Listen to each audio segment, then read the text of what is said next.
Hello, good afternoon, everybody. Welcome to the third edition of the Asia-Europe Initiative. Third year we're doing this. My name is Axel Barkowski. I'm the co-head of the Asia program at ISPI here in Milan. And again, very warm welcome to all of you for having tuned in to this webinar. Asia-Europe Initiative, EU-Asia relations. We've been having a very rough year, but EU-Asia relations have been going on. Lots have taken place. The EU and Japan have adopted a number of agreements, the SPA, the EPA. The European Union has recently adopted, or is about to adopt, an investment and free trade agreement with China, so on and so forth. I'm not going to steal too much of your time because we have a very distinguished panel of speakers who will be looking in some of these into some of the issues. We will be talking, among others, we will be talking about EU-Japan relations, as mentioned earlier, about European involvement in Asian politics and security, about the perception of China within Europe after the outbreak of the global pandemic, and we will also be talking about the possible trilateral relations between the EU, US, and China in these troubling times. Now we have 4 speakers. The speakers will be talking 7 to 8 minutes each, and we will return to you, to the audience. You can place your questions. I will pick a few questions. I can, of course, not ask the speakers to answer all questions, so I will take the liberty to cherry pick a few questions. If I do not choose your question, don't be offended. There will be another time. Okay. Again, we will start now. We will start with 4 short presentations, and our first speaker is Professor Philippe Lecoeur, research fellow at the Harvard Kennedy School in the US. A very warm welcome to you. And Philippe, the floor is yours. Over to you. Thank you very much, Axel. I'm delighted to be part of this distinguished panel with so many great experts. I'm going to focus mainly on the trilateral relationship between Europe, China, and the US, where I was based for a number of years.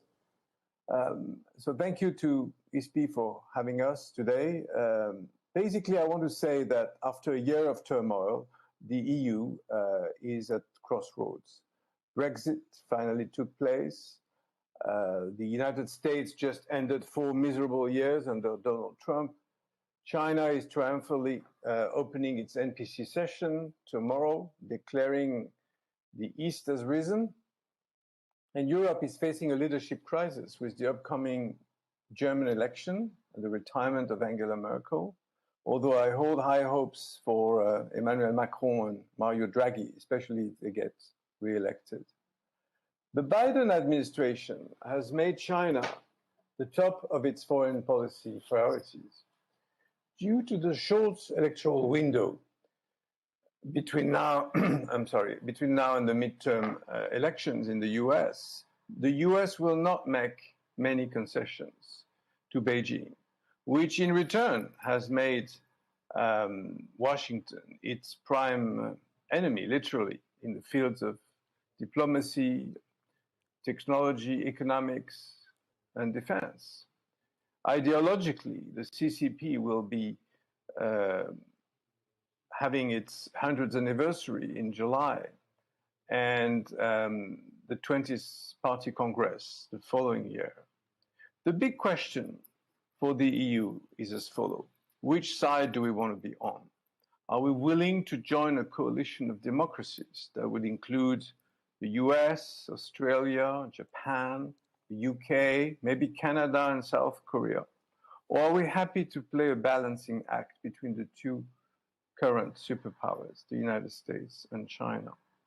The signature of a common agreement on investment at the very end of last year between the EU and China under German presidency of the EU has shown that we're heading in the second direction.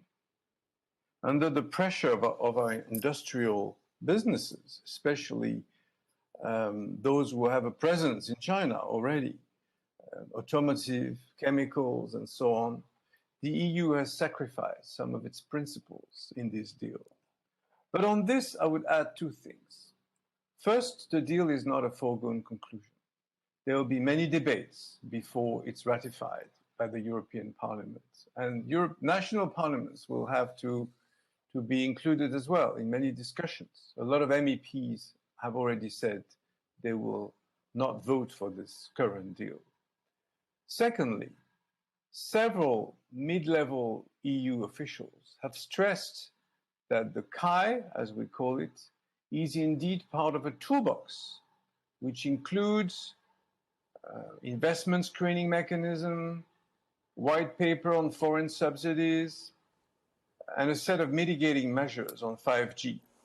And there's also a white paper on international procurement underway.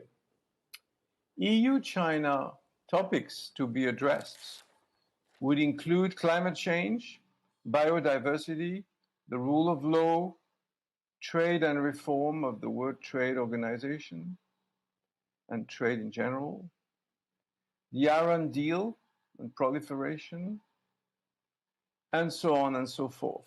This is not a limited list, but of course, this leaves aside the question of human rights, which I will address in a minute. In European minds, the CAI should by no means be seen as an impediment to a strong, regular transatlantic discussion on China. The EU-US dialogue on China, which was initiated by the Trump administration in the summer of 2020, will though be continued under the new US administration, under Joe Biden. The EU was keen, in fact, to preempt criticism by publishing a paper, a transatlantic agenda for global change, just days after the election of Joe Biden, back in November of last year. It didn't address publicly the question of China, but it did refer to values, historical links, and shared objectives of the EU and the US. But with the Summit of Democracies looming, if Joe Biden comes around to organize it, China is already counteracting by offering a mix of carrots and sticks to Europeans and basically asking them to choose and to refuse to act as a vassal of the United States. Remains the problems of human rights and public perceptions of China in Europe, which I'm sure some of my colleagues will address.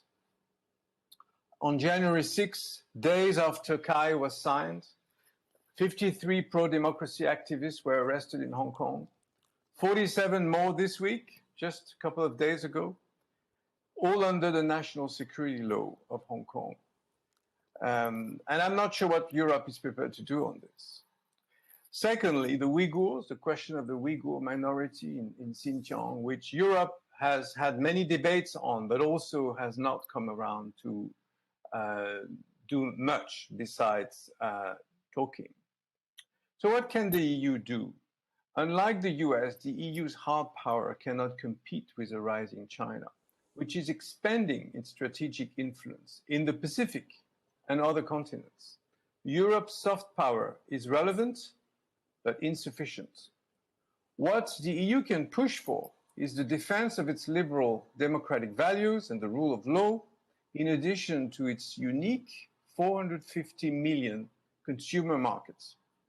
Perhaps this is what the EU failed to leverage the most when signing the common agreement on the comprehensive agreement on investments last year. This could have been part of a multifaceted deal with China. Instead of that, we sort of gave China this symbolic victory just 3 weeks before the inauguration of the new US president. And even if CAI is not ratified by the European Parliament, as I was mentioning earlier, Beijing will probably have benefited from the symbolic moment. And as we know, this is quite important for the CCP and for the Beijing leadership. I'll end here, and I look forward to other comments and many questions. Thank you. Perfect. Thank you very much, Philip. Perfect timing, and a very good kickoff presentation. I'm sure my colleagues will our colleagues will come back to this later on. Of course, only one word. Of course, you're right, Philip. This is a strategic defeat, essentially. And you said, you were very polite, saying, well, the EU cannot do much and hasn't done much. It really hasn't done anything at all. And when you look at the agreement, it has been negotiated for many years, 6.5 years. And all of a sudden, towards the very end of the German EU presidency, all of a sudden there was a rush to get this deal signed because of very obvious pressure coming from European/German business. This is very clear. We have published on this also here at ISPI. All of you are welcome to read what we have published on this. Remains to be seen, but we must not forget, and I'm glad that Philip pointed this out, that it's not a done deal. It needs to be ratified, and I think Europe, or the EU and European member states, can still, provide evidence for political credibility by adding, political credibility by making this very hard, this deal to be very. To make it hard for this deal to be ratified. And China has made some commitments, but they're of course not legally binding. So it's a very, very weak position the European Union finds itself in at the moment. This is probably the lesson we can take from this. For now, remains to be seen whether this will be ratified. But I'm sure we will come back to this later. I will do something politically very incorrect. I will not hand over to one or two of our female colleagues. We've established the audio earlier. I would like to hand over to our colleague from Japan, Professor Kazuto Suzuki from Tokyo University, who will give us the Japanese view on this, maybe also the Japanese view on the EU-China agreement, but also the Japanese view on the FOIP, the free and open Indo-Pacific, EU involvement maybe also in the Indo-Pacific, EU-Japan cooperation and the like. Kazuto Sensei, Suzuki Sensei, the floor is yours, 7 to 8 minutes. Over to you. Thank you. Sure. Thank you very much, Alex, and thank you very much for ISPI for inviting me for this very interesting workshop. Yes, the FOIP is the. So I'll speak from the Japanese point of view and try to make it as a sort of give the global landscape of how it can be seen from the Japanese side on the EU-Asia relationship. Yes, as Alex mentioned, the FOIP is the Free and Open Indo-Pacific is the name of the game in the Asia, India, Indo-Pacific region that was originally proposed by the Abe administration and gradually taken up by the Secretary Tillerson during the Trump administration. And it is now becoming as a sort of a central concept of the U.S. and Japan's strategy for the Pacific and Indian region, and especially as the sort of a counterbalancing to the expansion of the Chinese influence in this region. And we also witness the interest coming from Europe, UK, although it's not the EU member anymore, but UK has sent an aircraft carrier, Queen Elizabeth, to Japan and South China Sea. Also, Germany and France being very interested in the FOIP, and NATO, EU are expressing their interest in committing themselves in the FOIP. So this is a welcoming move, and I think it is also very important to have the sort of a coherent strategy with the countries of Quad, that is the US, Japan, Australia, and India, as like-minded countries in this region. And I think it is very interesting to see that the understanding of FOIP is multifaceted. The United States used the idea of FOIP as the sort of a military strategy or part of the general military strategy, whereas Japan is considering this as more on the diplomatic and the strategic competition against China. So all the participants or all the countries in Quad and those like-minded countries in Europe is making this as a sort of a general framework to counterbalance against China and particularly the Belt and Road Initiative.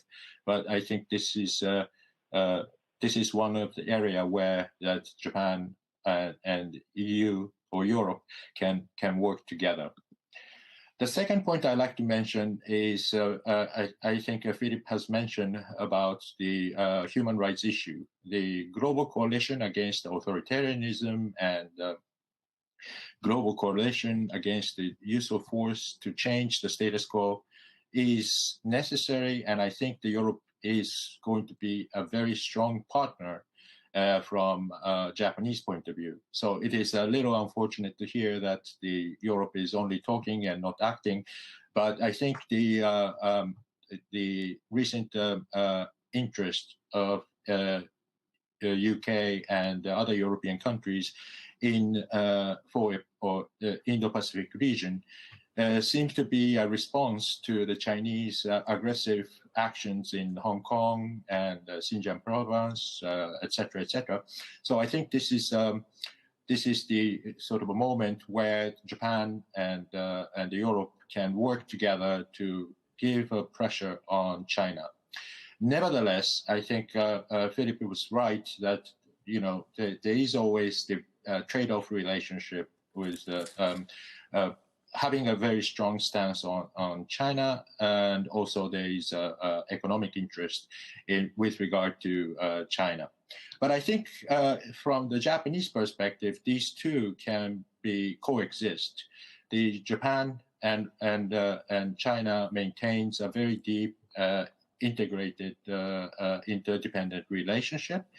But I think this is where the Japan-China relationship is maintained at the bare minimum, but at the same time, we also face the very existential threat from China on the Senkaku Islands, which is on the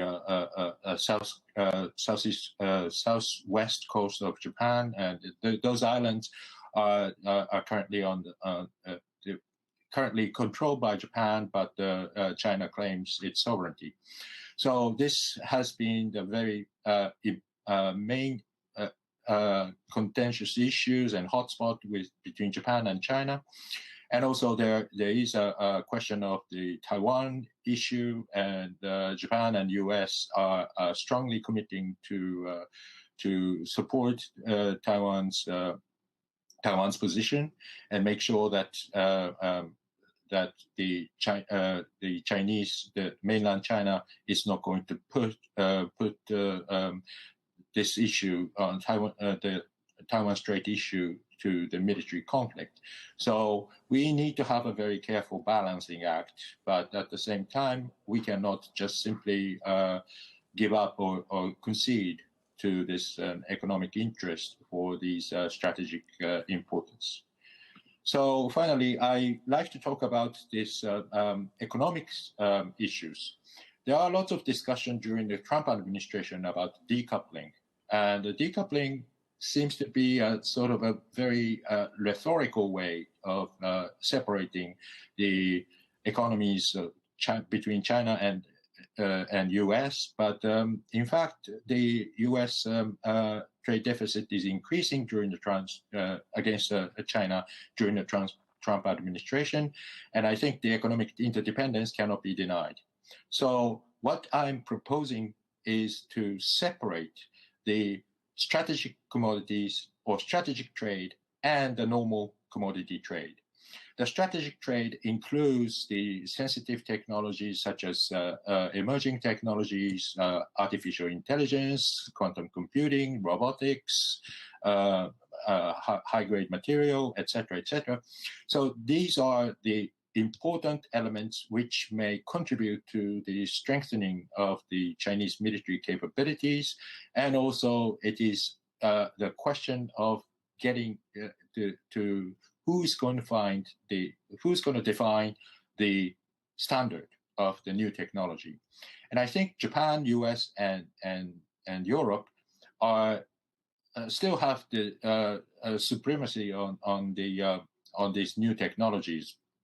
For example, if you're aware of the actions of the semiconductors, the Chinese semiconductor is still lagging behind the state-of-art designing or developing capabilities in the United States and Japan, or producing capabilities in Taiwan. And also, there are machines for the producing semiconductor is based in Netherlands.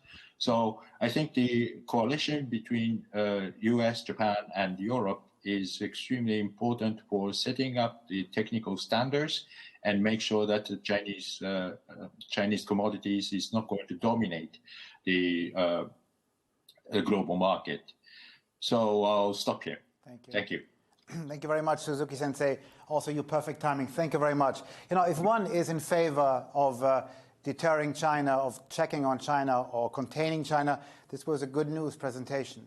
Okay, it was a good news presentation because economic relations with China is not it's not a one-way street. It's economic, as you said, economic interdependence. So if we depend on China economically, it's also the other way around. So China's ability should be limited to blackmail other countries into making economic political concessions. And China has been very good at, to put it this way, very good at doing this. Australia has a thing to say about this, sanctions on Australia, sanctions on Canada, sanctions on the Philippines, on Mongolia, other countries. So, it's important to point out that this is not a one-way street, and China is economically powerful, but so are we, and so is Japan. So, it's a realistic or realist two-way street, if I may say so. The other thing I would like to point out before we move on is that, China has been put on notice, by the Quad, by India, the US, Australia, and Japan,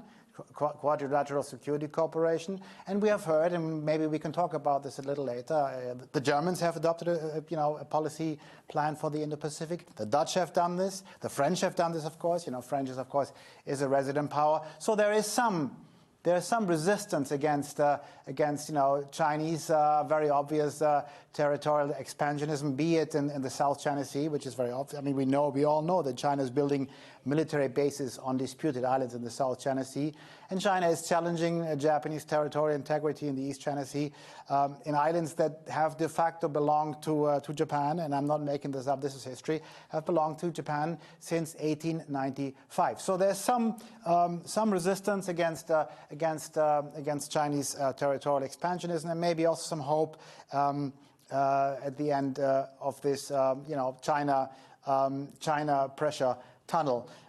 We move on to Monica Shi, General Director from the Klingenthal Institute. Very warm welcome to you also, to you, Monica.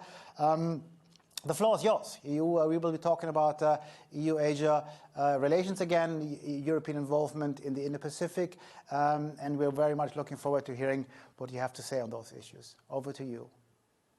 Well, thank you so much, and thanks to ISPI, and complementary to what my distinguished colleagues have already brought to the table, I would like to focus on Europe's strategic global narrative, based on an essay that my colleague Ties Dams and I will publish soon.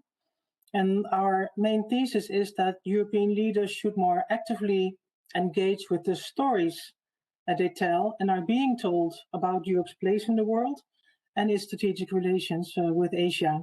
So we need a new global narrative for Europe that provides a common sense of purpose with its partners in Asia. A narrative that is responsive and competitive in the global battle of narratives, as High Representative Borrell has called it. The stories states tell tend to rely on a fixed narrative structure. They share a common template.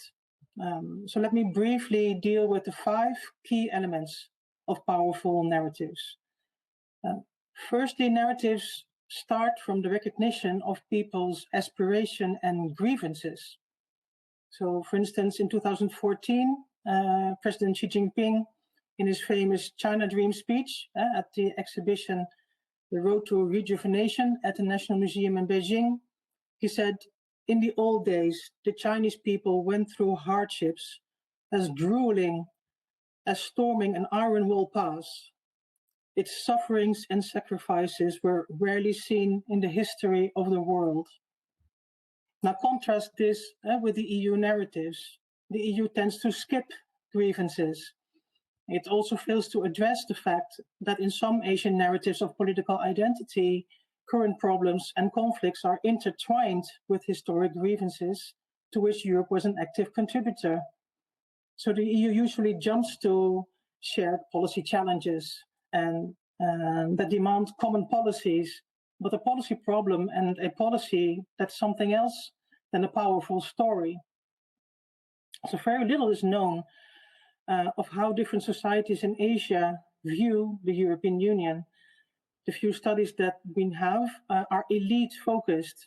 So for the EU, a big challenge lies in connecting the local audiences in regional settings. And strong answer to this challenge relies on researching local grievances and aspirations. And EU member states could make a certain division of labor to do this, building on bilateral relationships with various Asian countries and cooperation between think tanks to do proper representative survey research on these matters. Secondly, powerful narratives connect grievances and aspirations to captivating core values or common interest that cut across main dividing lines of a society and engage a sense of community and common purpose. Now, here's a key weakness in the EU's internal narrative because it is an economic community. We have an internal market. It's a political community because we have common institutions, but it's not yet a social and cultural community with a collective identity. And this is a pressure point that China and other geopolitical competitors it is easy to press. So the new European Commission has started working on this lacuna by putting the European way of life center stage. But then the EU's value narrative is in two minds between moral universalism and a European particularism. And this ambiguity is being put increasingly under geopolitical pressure. China puts only two norms center stage in its external narrative: material development and self-determination. Thirdly, strong narratives identify forces that put core values and common interests under pressure. And one of China's discursive moves is to frame Europe as part of the West, tying together the European and American destinies as one. The West is striving for a universalist, normative world order. And by pointing out the West, it also invokes another character, the rest. And the rest that is preoccupied with economic development and basic security and order. And China positions itself as the champion of the rest. And despite pressure on European leaders to align their China policies with Washington, the EU and the US are developing structurally different outlooks on China. And the question is whether Europe is ready to gradually untangle the narrative of the West and build up the capacity to leverage more autonomous geopolitical decision-making and potentially even claim co-leadership with Asian countries as champion of the rest who don't have an interest in a world dominated by hegemonic confrontation, split along ideological lines. Fourthly, powerful narratives boast a hero that embodies the virtues that will help the community meet the challenge ahead. And they feature a nemesis who embodies the vices that will lead to failure. And she is the powerful leader since Mao and the protagonist of China's modern epic, the return to global leadership.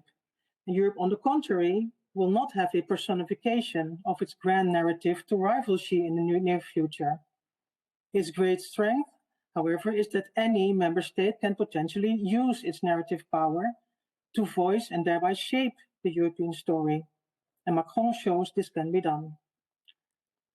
Finally, strong strategic narratives celebrate successes in light of the greater victory ahead. And the EU suffers from a lack of visibility and a reluctance to celebrate its victories. knowledge of the EU among general audiences in Asia is in a poor state indeed. Although in Southeast Asia, the EU is the largest provider of FDI and among the 3 importers for most states in the region.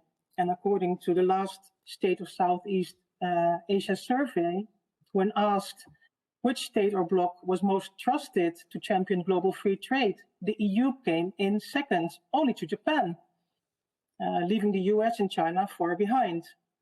So there's therefore much to be gained by systematically banking in on the latent positive sentiments towards the EU and complementing narratives of economic success, step by step with those that emphasize a more strategic role in the future.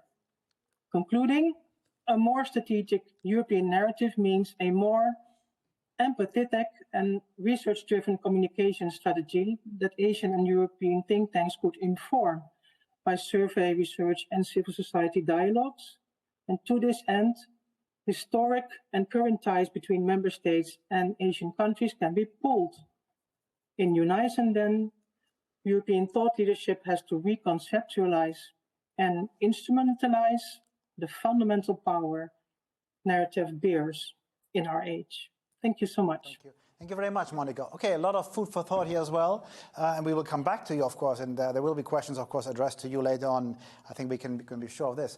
If I may, just only cherry pick one issue. You talked about Xi Jinping's, China dream, 2013-14, which, well, it remains largely undefined now, but it is becoming, what kind of dream is China dreaming? Is China dreaming, a dream of global leadership, benevolent global leadership, where everybody is voluntarily subscribing themselves to Chinese global leadership because China is such a friendly and country that other countries can dream about? Or is it going to be, Chinese leadership, another hegemon, everybody under one heaven, Tianxia, the old concept that China's within the borders of the Qing dynasty, of the Qing Empire, the Senkaku Islands belonging again to China, all of the rest of the South China Sea. What is the narrative? What do we have to discuss with the Chinese when they don't even have yet defined how they want to define regional or global leadership?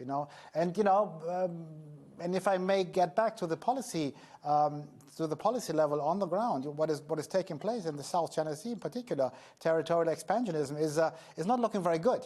Southeast Asia is very much afraid, and we all know this, of finding itself again, like it was in the past, at the periphery of the Middle Kingdom, which is China. So, it's not a from where I'm sitting and many other of my colleagues as well, and we will come back to this, it's not a benevolent, Chinese global leadership, but it's surely, or gradually, but very surely, China is trying to reestablish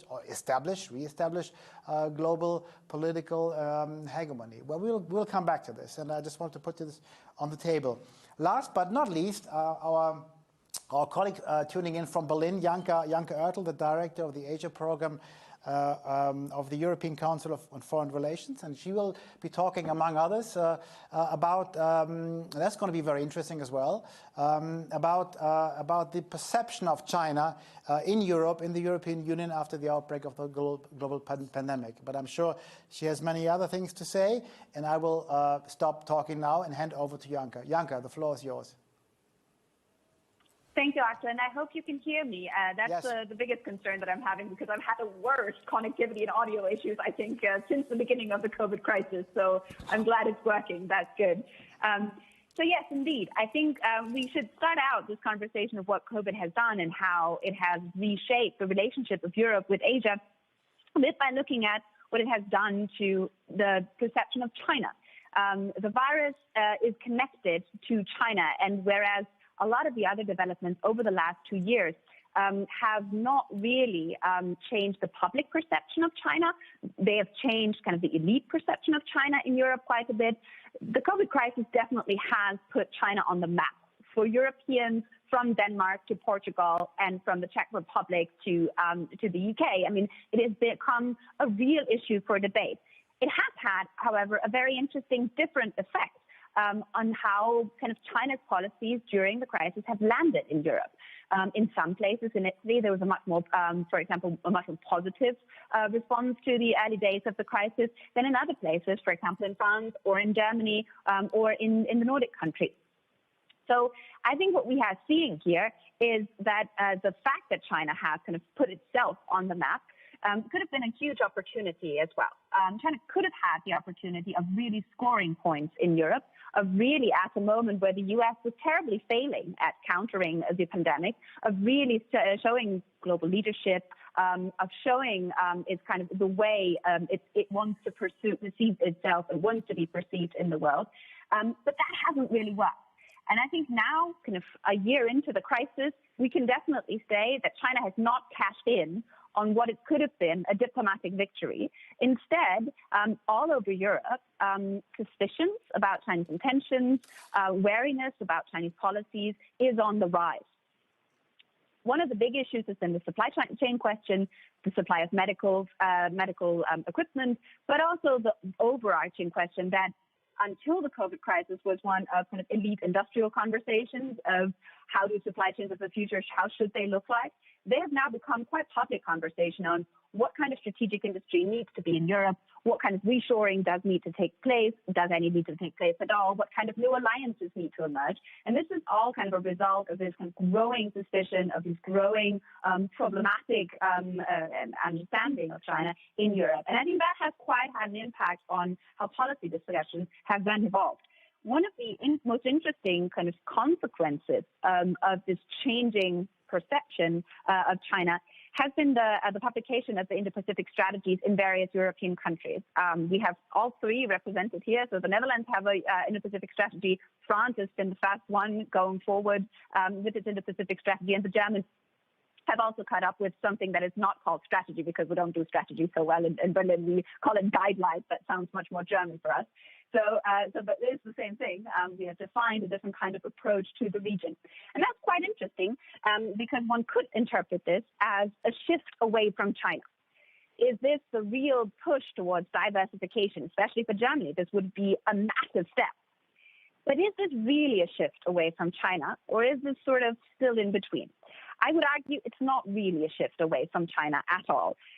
The one thing that Beijing has been concerned about since the election of Joe Biden was the emergence of a united front between Europe and China. And I think Philip has, if I understood this correctly during my terrible audio connection in the very first minute, already alluded to the fact that kind of this idea that there would be this amazing united action between Europe and the United States has not taken off as well as one may have expected after years of Europeans being mad about Trump not taking them seriously. The embrace that came from the Biden administration has not been welcomed as enthusiastically as one may have expected. I think the Munich Security Conference speeches were quite indicative of that. Biden extending a hand and it not really being taken both by Macron and by Merkel at the time. There is a remaining degree of hedginess among Europeans when it comes to the United States and teaming up in their respective policies towards China and the Indo-Pacific more broadly. And I think Philip has mentioned the Kai already quite extensively, so I won't go into that, but I think we can go into that in the discussion, maybe how much of a signal it is, in a way, just before the Biden administration came into office, to actually go forward with something that incentivizes further investment in China, that incentivizes further kind of integration of the market, that incentivizes, to a degree, a greater dependence on the Chinese market. This has not been only perceived as a degree of suspicion, with a degree of suspicion across the Atlantic, but also in the region. In Japan, in India, and in Australia, policymakers were wondering what kind of signal this is that the Europeans want to send with this new agreement that they want to sign with China. This mixed messages is probably the biggest problem that the Europeans are facing in coming up with a decisive strategy and coming up with being perceived as a valuable partner in the region. The question will remain whether this mixed messaging at some point will give way to strategic clarity, which then comes also, and I think what Monica has already alluded to really well, with a kind of comprehensive narrative that is built around this, what the Europeans actually want from the region, from the world, and what their stance in it is. it is unlikely that this kind of sustainable position for the future. And the one limiting factor to this will also be that in the US, there will be a limited amount of patience for the Europeans to really decide where they want to stand and whether they want to team up with the United States or not at this crucial time. One thing is clear, that the kind of priorities for COVID recovery cannot be only on short-term economic engagement with China, but will need to take the kind of long-term opportunities of the region into account. And this will necessarily have to mean a redefinition of the relationship with China to a certain degree. The Indo-Pacific strategy that now is trying to be designed for a pan-European level could be a step in that direction, but action and money will have to follow. And we will need to see leadership from the European side as well. And that leadership, Philippe, I'm sorry, will likely probably have to come from Paris, because until the German election, we will likely not see a massive change in Germany's policies until September, and a massive rethink on the China strategy. And I don't think the time window of change in policy is that long. So we will need to see what happens in the next 2 months. But I do think that there is a kind of certain need for a greater embrace of the massive shifts that are ongoing. And I will leave it at that. Okay. Janka, thank you very much for this. Also very, very interesting. Now, let me just only one small remark. When the European Commission, when Ursula von der Leyen became the president of the European Commission, she said, we all remember, this commission will be a geopolitical, geostrategic commission. What she has done, or what she has allowed to be done with the European Union at the end of the year, is probably, arguably, we can talk about this, probably the very opposite of this. And Philip alluded to this earlier. Why didn't the EU wait for the new administration to come in, and why didn't they consult with the US on the agreement? We always come back to the China agreement. The second thing is that you said that China did not cash in on the global pandemic yet, if I understood you correctly. You're right in a way, but in other ways, I think China has been very, very successful. And this of course has a negative connotation, and changing the narrative. There's still no admission of responsibility. As far as China is concerned, this pandemic did not really start in China. There's no evidence, and there's no proof. So China has been very successful in changing that narrative, and through the Ministry of Foreign Affairs, through Twitter, through other social media, which are not even allowed in China, has been very successful in seeking to change the narrative about the global pandemic. So I don't know. It's sure, of course, it's always predictable that an EU-Asia conference is above all about EU-China. And this conference, of course, is no exceptions. We have now a couple of questions. I would cherry pick 3 questions. I would like to forward those questions to all of you. I would like to start with Philippe, if I may. There's one question here from the audience. To what extent does Biden's coalition of democracies is risking to isolate China politically, you think? And of course, the others can come back onto this question as well. Is Biden, risking, or is Biden seeking to isolate China by teaming up with fellow democracies, or is that not the case? Well, I think, Alex, I think Janka said already that China, in many ways, isolated herself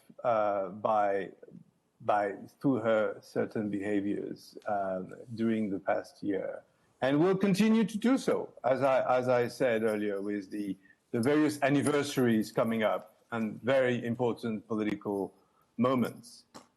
China doesn't have many friends in Indo-Pacific or in Asia-Pacific, as we used to say. Japan is a powerful country, well represented by Suzuki-san. Australia is a very strong ally to America and various Western countries. And India is got a larger population, almost larger population than China, and will continue to do so, while China demographically will be facing many problems. So this issue of gathering democracies, not just European and not just the West, to go back to Monica's very interesting point, I'm actually not 100% in agreement with this this very point you made, but the others were really interesting. Everything was interesting, but I think the West does still make sense. And I realize that a lot of the battlegrounds will be in third places, not just in the West or in China or in Asia, but in the Middle East, in Africa, in Latin America, you name it. But the West does have a meaning, and the meaning is, the post World War II agreements that were signed, Bretton Woods organizations, the United Nations, and so on and so forth. Having said that, the idea behind this, in fact, it's the UK which has initiated this idea of D10, 10 democracies. Now, we're not sure eventually how many will show up because there are discussions, and I can see Suzuki-san smiling. But it may be D11 or or D12. But then the risk will be to be very close to G20, and then we'll be in a tricky situation. But what I'm saying is there are many common grounds between these countries, and between Japan and the EU, between South Korea and the EU, between India and the EU, and the UK also should not be forgotten. So it's important to show these common values, these agreements that we have among ourselves. I don't think the EU's will, and in fact Emmanuel Macron very clearly, and maybe that was what the question was about, said he didn't see the idea of isolating China as very intelligent, because it would actually make China perhaps even more offensive, if not aggressive. So I don't think that's the idea. The idea is more to sit around the table, a little bit like what the G7 was about many years ago. And, the G7 has become a little bit, old-fashioned, let's put it this way. And the G20, for some reason doesn't fill all the gaps. So, there is some space in between. Okay, thank you very much, Philip. Thank you very much for this. Suzuki-sensei, is that good enough for you? Is that what Japan wants from the European Union? The democracies naturally forming an alliance against an authoritarian country, a non-democracy like China. Is that the plan? Is that what Japan is counting on as regards European involvement in the Indo-Pacific? What do you think? Well, yeah. To some extent, yes. I think this idea of D10 is a little tricky, and I agree with Philip. But I think we often use. I think the number of the word like-minded used in Japanese discourse is increasing exponentially, and I think it is. We are counting on Europe as the like-minded countries, which shares not only the concept of democracy, but also the rule of law and human rights and all these kind of things, which is contrasting with what China does. So I agree with Philip that China doesn't have the any formal alliance except North Korea, and it doesn't really have the political network of countries neither in Asia nor in anywhere else. So I think this is important to remember that China has a very sort of self-centered diplomatic or the strategic thinking, and I think this is so. I agree with Janka that China is isolating itself. For example, if Xi Jinping start talking about the strategic objective, he is calling the Chinese dream, not the dream that is universal to anybody except China. So I think the question of the isolation is not a big deal. I think it's a sort of a given fact. The more important thing is that even China is isolated. They are using all these leverages on the technology, economy, the market, and to try to move other countries by those leverages. And we have to be really take into account. Okay, thank you very much, Suzuki-sensei. Monica, maybe I can throw this you. I mean, on the same question. I mean, is a country like China, a non-democracy, an authoritarian state, maybe that goes into your territory. Is it engageable anyway in the first place? I mean, history has shown that, non-democracies and authoritarian states are not engageable politically unless you put a lot of money on the table, Is China in this narrative engageable at all? Is China ready to dialogue with us about anything of consequence, or is it window dressing, you think? I think this was exactly Macron's intention when, in reaction to Biden, he spoke of the importance of multilateral cooperation. And so trying not to confront the democratic bloc against China, not isolating it, but emphasizing the multilateral order with its rules and norms and the necessity to cooperate on things like climate change and stability in Africa, for instance. So I think that was a slight nuance in his reaction. Yeah, okay, I understand. Okay, very good. Okay, so not isolating China per se, and a priori is a good idea, but remains to be seen how this is possible. What is coming out of Beijing in terms of political rhetoric, and I'm not, intending here to bash China. Doesn't sound very encouraging. Janka, do you want to come in on this, or can I move on to the next question? I'm sure you have something to say on this. You can also move on, whatever you like. Now, to what extent, if I may, to what extent will the European Union or European navies have a role in the South China Sea? Will they make a feasible, tangible contribution to deterring Chinese territorial expansionism, or is it, again, only window dressing and sending a ship here and there, not even, and this is probably very important, not even, and the countries have made this very clear, not even sailing into what China claims to be Chinese territorial waters, making this very clear that they have de facto accepted the territories or the waters that China defines to be part of Chinese territorial waters. Is there a role for the European Navy to be played in the South China Sea, you think? Over to you. Well, I think there's a difference, and I think there is a little bit of a space between window dressing and making a tangible contribution to pushing back against China's strategic expansionism. And I think what Europeans can contribute is in the middle. It's not mere window dressing if we actually contribute to something that allies in the region and partners in the region would like to see as our contribution. It does mean that we put some diplomatic weight to our words. It is more a signaling of our intentions, a signaling of being serious about our engagement in the region. Okay. And I do think it backs up our most important allies in the region in a way that is really important. If we don't want to be seen only as people that are that we don't have any strategic interest in the region. Europe's economic prosperity and Europe's future is also dependent upon stability in the Indo-Pacific region. If that's not there in the most dynamic economic region for a trade power, then this is something that we cannot live with in Europe. And I think we need to put some action to that as well.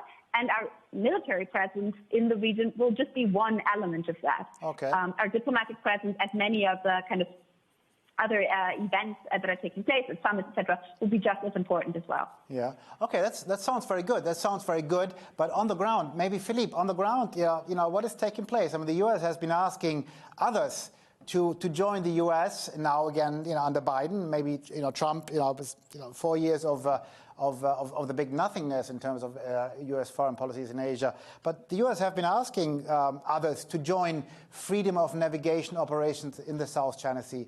So what about that now? Is that in the offering? Is the French Navy to do that? Are the Australians ready to do this?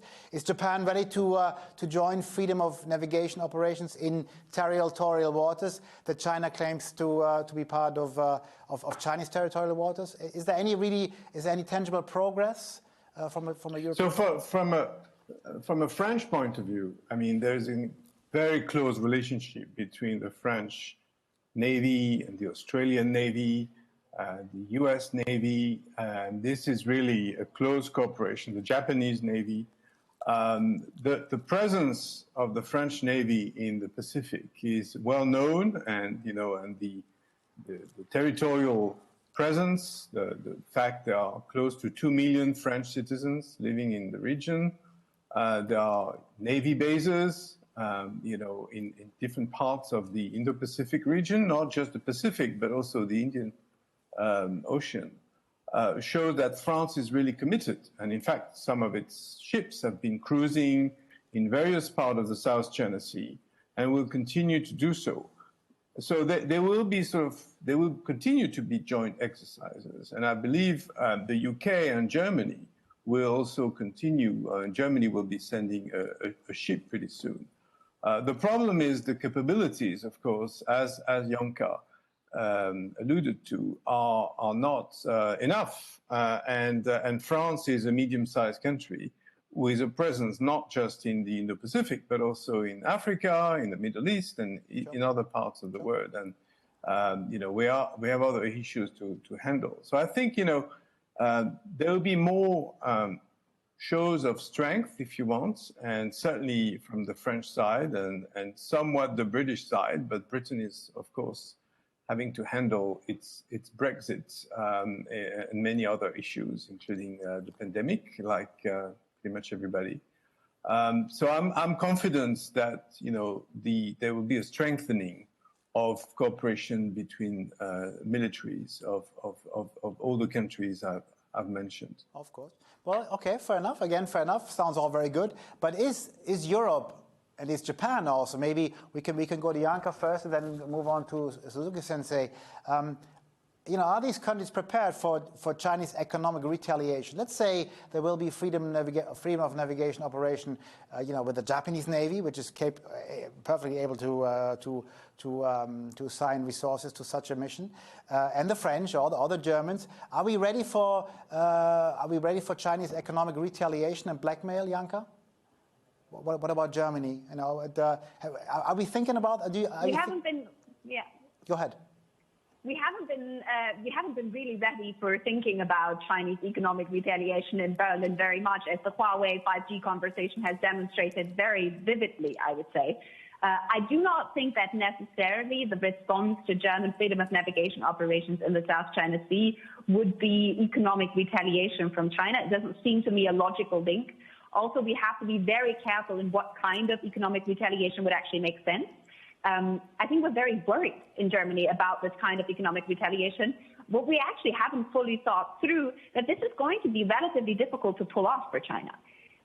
So there's been this rumor going around in the 5G conversation that it would be China would lash out against German car companies in China. But that would hurt China. These are Chinese employees. These are mostly joint ventures. So it's not that easy. I mean, there are some areas in which China can show its pressure and can demonstrate force. But with strong economic relationships, we actually have to be more confident about our own leverage. Very good. Very good. Hopefully, I hope you're right. I mean, we all hope you're right. Suzuki said, and I'm sure you are, but we'll see what happens because China is, has been very determined to punish others economically. Look at Australia, look at Canada, well, look at Australia in particular at the moment. What about Japan, Suzuki-sensei? Is Japan tough on this? Japan was a harbinger of this.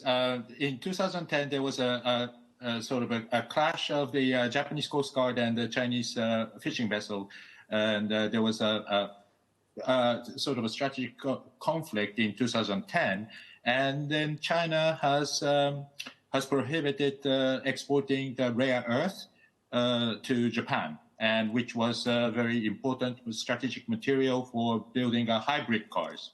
So China knows the weak points, and they know the pressure points, and they know exactly what you hate to be done. So this is what China did for Australia. They're using the size of market as a leverage and to stop importing the Australian agricultural goods and the minerals. And I think this is important because I disagree with Janka that China does it without any logic. Perhaps one of the major point for Australian issue was the Australian expression of the support on the U.S. Claim for doing a WHO investigation in the Wuhan, and that doesn't really have a proportionate reaction. It's just supporting U.S. for investigating in Wuhan is stopping all this agriculture and the mineral trade.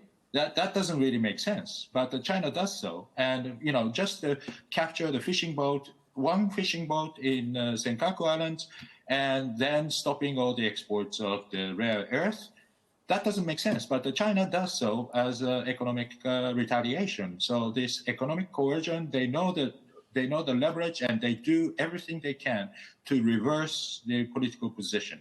And I think, linking to the previous question, I think I agree with Janka that this is the European military presence in the Indo-Pacific region is the very much of messaging, and it may have certain contribution to the tangible deterrence, but I think it's not just a deterrence, but I think it's a deterrence in mind.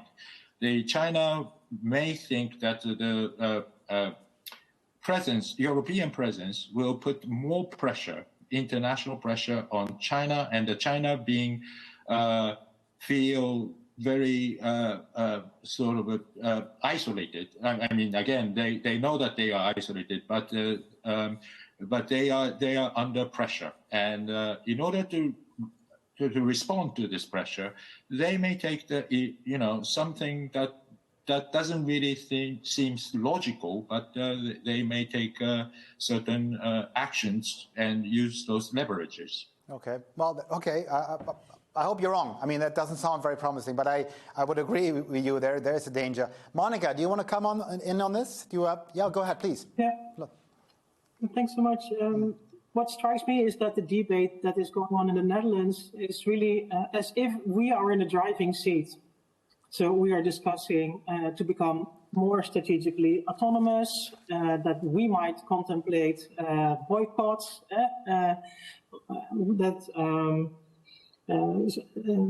so it's really as if we are discussing how to engage in economic relations with China, but the other way around is not part of the debate yet at all. And even during the last year, during the COVID crisis, our exports have grown to China. It's among the top 3 of countries that we import from. So this economic importance is rising. And it's striking that against that background, this discussion of retaliation the other way around is not taking place yet. What would it be worth it for us? Is another question. Okay, fair enough, sure enough. But again, I remind you that this is, economic ties with China and anybody else. It's not a one-way street, so it's an economic interdependence. There's one question on. I'm not sure who wants to answer that question. Well, maybe Philip, if you want to kick us off with this one. China is becoming increasingly important within the European Union. In the UN, United Nations, is increasingly interested in assuming leadership roles, a leadership role in various agencies. Is there a danger? I mean, this is how I understand the question, that China is now trying to set the standards within the United Nations, to change the United Nations, to get away from the post-Cold War, from the post-war order created by the US and taking over the UN? Well, until now, China has been, a good member of the UN. Until now, when I say now, it's a few years ago, and was both a member of the General Assembly and the Security Council, permanent member of the Security Council. But recently, it's been really siding more with Russia against the 3 other permanent members of the Security Council. That's just an example. And generally, the UN organizations have been siding more with China, particularly on the human rights side, which is becoming a bit problematic for the West again. The West is back. So yes, there is a will from China to play a larger role, which it thinks it's totally relevant to its power, to its weight in world organizations, including the UN, including WHO, including FAO, and all the organizations that we know where China has been being a leader. But besides, it's been also launching its own set of organizations. One of them is the AIB, for example. Sure. But also the Belt and Road Initiative, you could say, and the Shanghai Cooperation Organization. I mean, that's been going on for quite some time. So it's basically trying to play a double game. Can I just add one thing earlier about another topic? Of course. Sorry. On the economic side, I think, in Asia, I'm not so sure people are unhappy with the Kai. I think, that's in fact, that's the core about conversation, I feel. Correct me if I'm wrong, but I think, trade will go on because China, we are not sort of facing a Cold War situation. China is not like the Soviet Union, and it will continue. It will need to interact, to continue to interact with the rest of the world, including the West, including those countries it disagrees with ideologically, or Japan. I mean, that's where the West maybe word is tricky. But there is no such thing as, a disappointment in Asia about the Kai. I think it's just a matter of maybe wrong wording, and also Europe needs to counterbalance this agreement, if it does go ahead, which again I'm not sure, with all the sort of values side and the political moves that we've been talking about, including the democracy alliance. Very good, very good.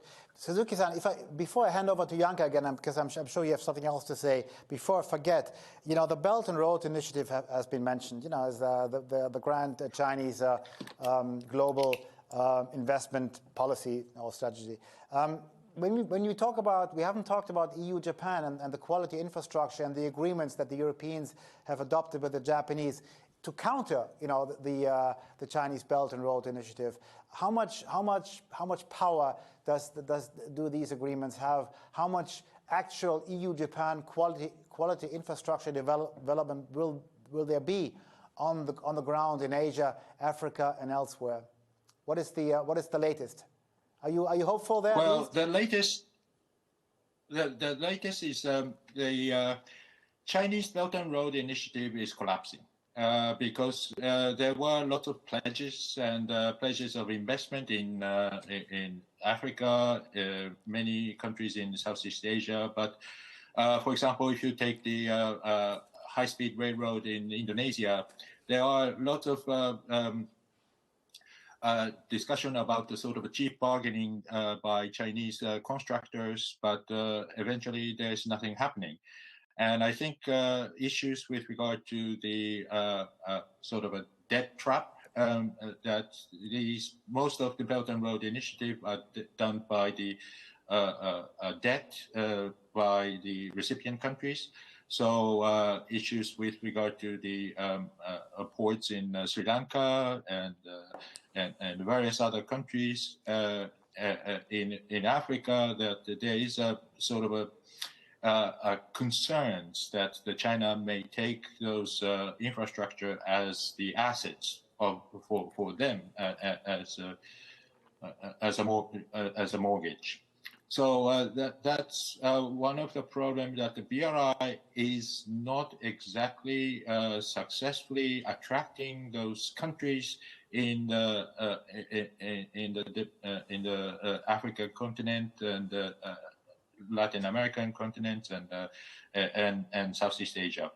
But I think this gives a chance for the Japan-EU initiative for the quality infrastructure projects, and I think there are lots of cases that Japan EU had a sort of advantages. However, the problem is that it is expensive. And there is a lot of financial issues. And for example, what happens in India, building the high-speed railway from Mumbai to Ahmedabad it has been a big problem because of the local resistance. So there are not easy way. And I think we need to do a lot of things. But coming back to this UN issue, I was working in UN until 2015, and the role of China is increasing, but it is more or less using the international forum like UN as it is, and they are expanding their influence in the absence of the U.S. leadership. So I think it's a sort of a trade-off relationship that because of the U.S. Unilateral America First policy has gave a lot of room for China to play around with, and that has been the problem. And I don't think that China is trying to change the structure of the international organization. They are just taking advantage of it. Okay, very good. Okay, well, not very good. Again, bad news. But let's try to end on a positive note. Janke, anything positive to say, or on the issues? You can answer all the questions. Do you need to say something positive? No, you can answer any questions. We still have the UN question. We have the. Let me start with one. Very good. Let me start with one on the connectivity question. Okay. I do think that this is at the core of what Europe can actually offer in terms of cooperation with the region. The two big transitions that Europe wants to go through and needs to go through, the green transition and the digital transition, are inherently linked in the connectivity topic. And I do think that if Europe had to get itself to come up with an ambitious strategy on not just kind of a piecemeal approach, but an actual approach to ambitious connectivity projects, to ambitious connectivity that is combined with approaches of the region in Japan, in India, with the partners from the region, that this could be a major step forward and could be much more important than any naval operation or anything else could ever be. If Europe were to actually leverage its economic power in the region, then it could be a very solid and very well-respected partner. Okay. I do think, though, that we need to stop with our kind of single-minded focus on the potential economic gains that are still to make in China in the short term. Absolutely. I agree with this. And of course, the Klingendahl Institute, I'm making advertisement for Monica's think tank. They have conducted a lot of research on EU-Japan connectivity, EU-Japan quality infrastructure. And the list is very long. It may not be, news headlines that make it into the FT or the Economist every day, but there's a lot going on as regards EU-Japan, right? Monica, do you want to have the last word on this then? I very much agree. And there's really a lot to gain when we make our economic relations more strategic in this respect. And for instance, not having market conformity as the single norm. For instance, when it comes to risk acceptance around big infrastructure projects, the Chinese have been quite willing to accept quite big risks. And the Japanese and European Exim banks or investment banks could allow a little bit more risk acceptance when it comes to big infrastructure projects, and it could really help connectivity and a more strategic look at economic relations.